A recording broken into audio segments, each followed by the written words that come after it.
പരിശുദ്ധാത്മാവേ എന്നിൽ വന്നു നിറയണമേ. പരിശുദ്ധാത്മാവേ കൃപ ചൊരിയണമേ. പരിശുദ്ധാത്മാവേ ശക്തി പകരണമേ. പരിശുദ്ധാത്മാവേ കൃപ ചൊരിയണമേ. പരിശുദ്ധാത്മാവേ ശക്തി പകരണമേ. കരുണാമയനായ കർത്താവ് ഈ ദിവ്യകാരുണ്യത്തിലൂടെ നമ്മുടെ ജീവിതത്തിലേക്ക് കടന്നു വരികയാണ്. നല്ലിടയനായ ഈശോ നമ്മളെ ഓരോരുത്തരെയും തൻ്റെ തോളിലേറ്റിക്കൊണ്ട് അവിടുത്തെ ദിവ്യകാരുണ്യം നേരിട്ടനുഭവിക്കുവാൻ, തൊട്ടനുഭവിക്കുവാൻ, കർത്താവിൻ്റെ വലിയ കരുണയുടെ തിരുമുഖത്തോട് ചേർന്നിരിക്കുവാനായിട്ട് നമ്മളിപ്പോൾ ക്ഷണിക്കുകയാണ്. സ്നേഹമായ ദൈവം കരുണയോടെ, കരുതലോടെ, ദിവ്യകാരുണ്യത്തിൽ നിന്ന് തൻ്റെ കരുണ നമ്മളിലേക്ക് വർഷിക്കുകയാണ്. ഈ സമയം നമ്മുടെ കർത്താവ് നമ്മളെ കരുണയോടെ ചേർത്ത് പിടിക്കുന്ന 3 മണി കരുണയുടെ പുണ്യ നിമിഷങ്ങളാണ്. നമ്മുടെ ഇടയിലേക്ക് കടന്നു വരുന്ന കരുണാമയനായ കർത്താവിനെ നമുക്ക് ഹൃദയത്തിൽ ഏറ്റെടുക്കാം. നമ്മുടെ ജീവിതത്തെ, നമ്മുടെ പ്രശ്നങ്ങളെ, നമ്മുടെ കുടുംബത്തെ എല്ലാം കരുണയോടെ ചേർത്ത് പിടിക്കുന്ന കർത്താവിനെ നമുക്ക് ആരാധിക്കാം. കരങ്ങൾ ഉയർത്തി നമ്മുടെ അടുത്തേക്ക് കടന്നു വരുന്ന ഈശോയെ, കരുണാമയനായ കർത്താവിനെ, നമ്മളെ സൗഖ്യപ്പെടുത്തുന്ന ഈശോയെ നമുക്ക് കരങ്ങൾ ഉയർത്തി ഈശോയെ സ്തുതിക്കുകയും ആരാധിക്കുകയും നന്ദി പറയുകയും ചെയ്യാം. ഹല്ലേലൂയ. ഈശോയെ നന്ദി, ആരാധന, ആരാധന, ആരാധന. Hallelujah, hallelujah, hallelujah. ഈശോയെ, ഈശോയെ, ഈശോയെ ആരാധന. Hallelujah, hallelujah, hallelujah. ഈശോയെ നന്ദി, ആരാധന, ആരാധന, ആരാധന. Hallelujah, hallelujah, hallelujah. ഈശോയെ ആരാധന, ഈശോയെ നന്ദി, ഈശോയെ ആരാധന. Hallelujah, hallelujah, hallelujah. ഈശോയെ നന്ദി, ആരാധന, ആരാധന, ആരാധന. Hallelujah, hallelujah, hallelujah. മത്തായിയുടെ സുവിശേഷത്തിൽ 9-ാം അധ്യായം 36-ാം വചനം. ജനക്കൂട്ടത്തെ കണ്ടപ്പോൾ യേശുവിന് അവരുടെ മേൽ അനുകമ്പ തോന്നി. അവർ ഇടയനില്ലാത്ത ആടുകളെപ്പോലെ പരിഭ്രാന്തരും നിസ്സഹായരുമായിരുന്നു. ഈ സുവിശേഷ ഭാഗത്തിൽ നമുക്ക് ഏറ്റവും പ്രിയങ്കരമായ ഒരു വാക്കാണ് ഈശോയ്ക്ക് ജനക്കൂട്ടത്തെ കണ്ടപ്പോൾ അനുകമ്പ തോന്നി എന്നത്. പ്രിയമുള്ളവരെ, ഈ നിമിഷത്തിൽ, ഈ ദിവ്യകാരുണ്യത്തിൽ ഈശോയ്ക്ക് എന്നോടും നിങ്ങളോടും നമ്മൾ ഓരോരുത്തരോടും അനുകമ്പ തോന്നുകയാണ്. ദിവ്യകാരുണ്യത്തിലെ ഈശോയ്ക്ക് നമ്മളെ സ്നേഹിക്കുവാൻ മാത്രമേ അറിയാവുള്ളൂ. ഈശോയ്ക്ക് നമ്മളോട് കരുണ കാണിക്കാൻ മാത്രമേ അറിയാവുള്ളൂ. ഈശോയ്ക്ക് നമ്മളെ അനുകമ്പയോടെ ചേർത്ത് പിടിക്കുവാൻ മാത്രമേ കഴിയൂ. ഈ പുണ്യ നിമിഷങ്ങളിൽ നമ്മുടെ വേദനയിൽ വേദനിക്കുന്ന ഒരു ഹൃദയം ഈശോയ്ക്കുണ്ട്. നമ്മുടെ തകർച്ചകളിൽ വേദനിക്കുന്ന ഒരു ഹൃദയം ഈശോയ്ക്കുണ്ട്.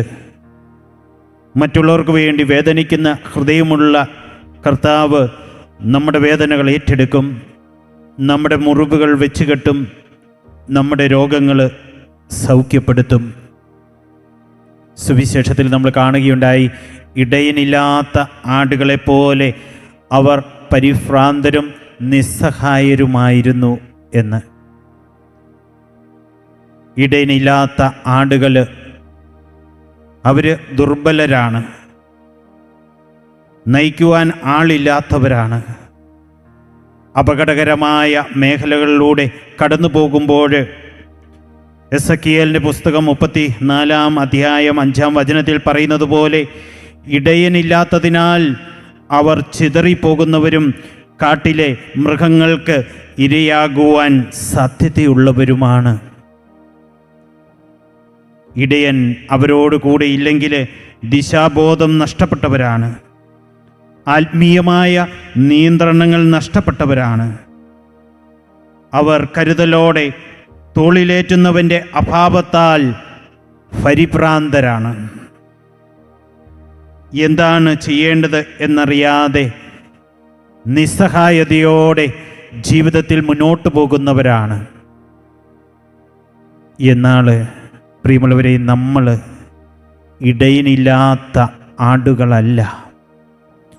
നമ്മൾ ഇടയനുള്ള കരുതലോടെ, തോളിലേറ്റുന്ന ഇടയനുള്ള നല്ലിടയനായ കർത്താവ് നമുക്ക് സമീപസ്ഥനായ ഒരു ആട്ടിൻകൂട്ടമാണ്.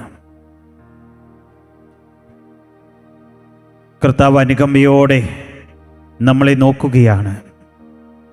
മനുഷ്യനായി, ദരിദ്രനായി, കാലിത്തൊഴുത്തിൽ പിറന്ന ഈശോ, പാപികൾക്ക് വേണ്ടി ജനിച്ച കർത്താവ് മനുഷ്യൻ്റെ വേദനയിൽ വേദനിക്കുന്നവനാണ്.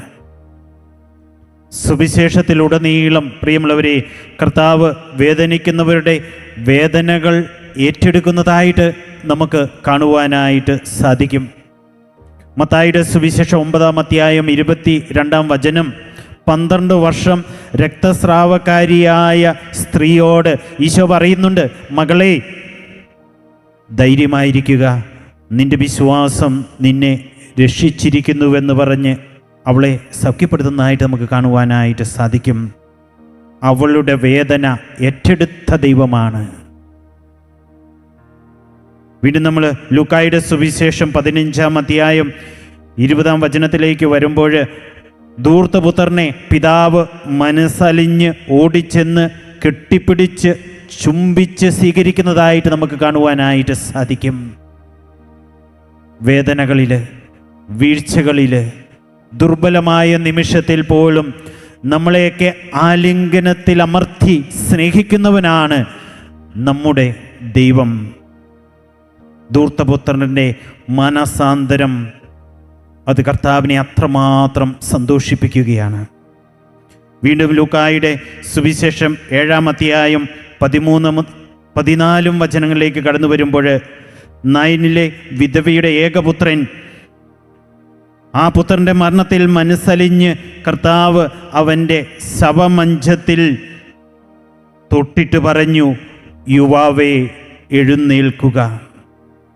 ആ വിധവയുടെ ഏക ആശ്രയമായ മകനെ ജീവനിലേക്ക് കർത്താവ് തിരിച്ചു കൊണ്ടുവരുന്നതായിട്ട് നമുക്ക് കാണുവാനായിട്ട് സാധിക്കും.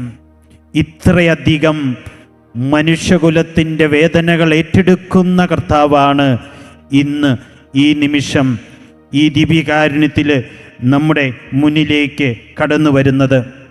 യോഹന്നാൻ്റെ സുവിശേഷം 11-ാം അധ്യായത്തിലേക്ക് കടന്നു വരുമ്പോൾ, ലാസറിൻ്റെ കബറിടത്തിൽ ഈശോ കണ്ണുനീർ പൊഴിച്ചുകൊണ്ട് അരുളി ചെയ്യുകയാണ്, ലാസറേ പുറത്തു വരൂ എന്ന്.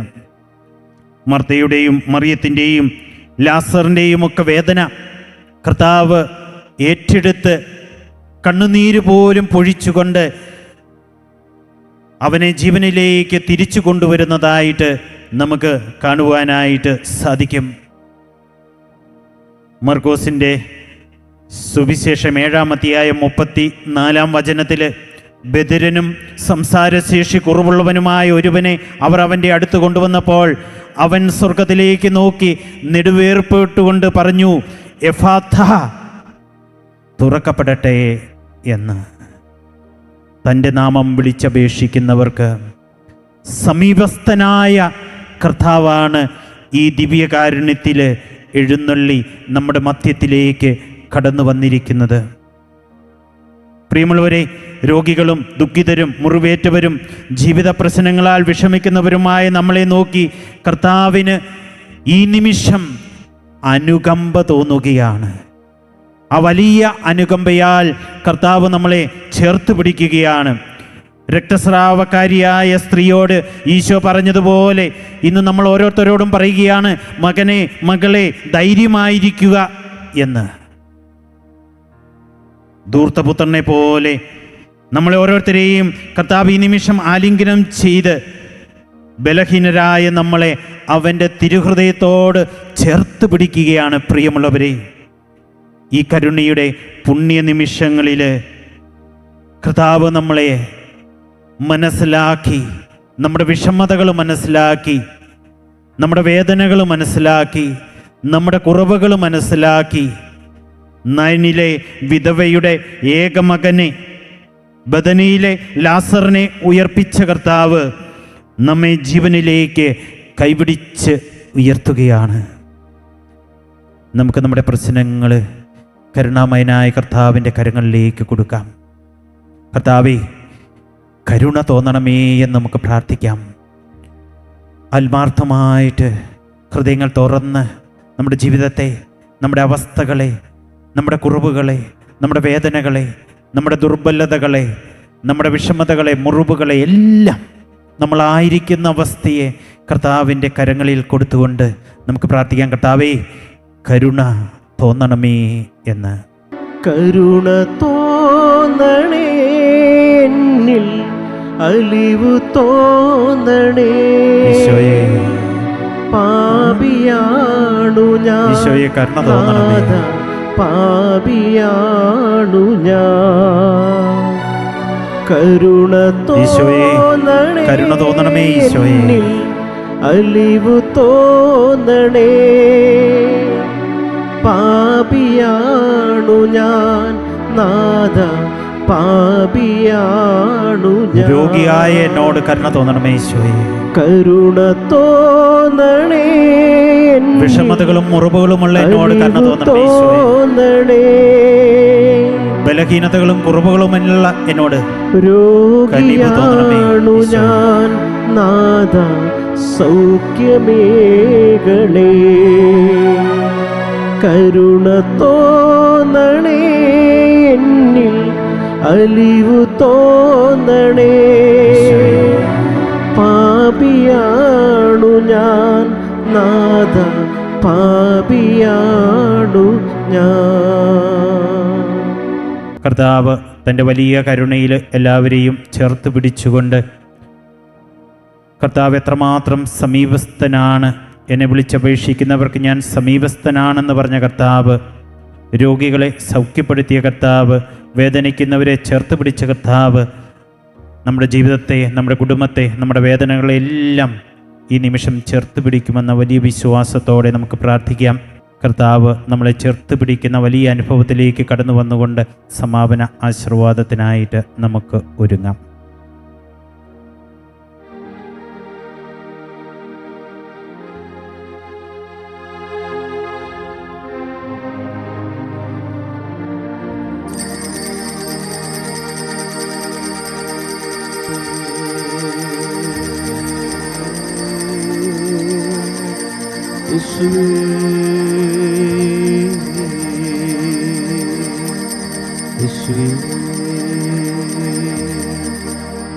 പരിശുദ്ധ പരമമാം ദിവ്യകാരുണ്യമേ, എന്നുമെന്നും അങ്ങേക്കാരാധന. പരിശുദ്ധ പരമമാം ദിവ്യകാരുണ്യമേ, എന്നുമെന്നും അങ്ങേക്കാരാധന. പരിശുദ്ധ പരമമാം ദിവ്യകാരുണ്യമേ, എന്നുമെന്നും അങ്ങേക്കാരാധന.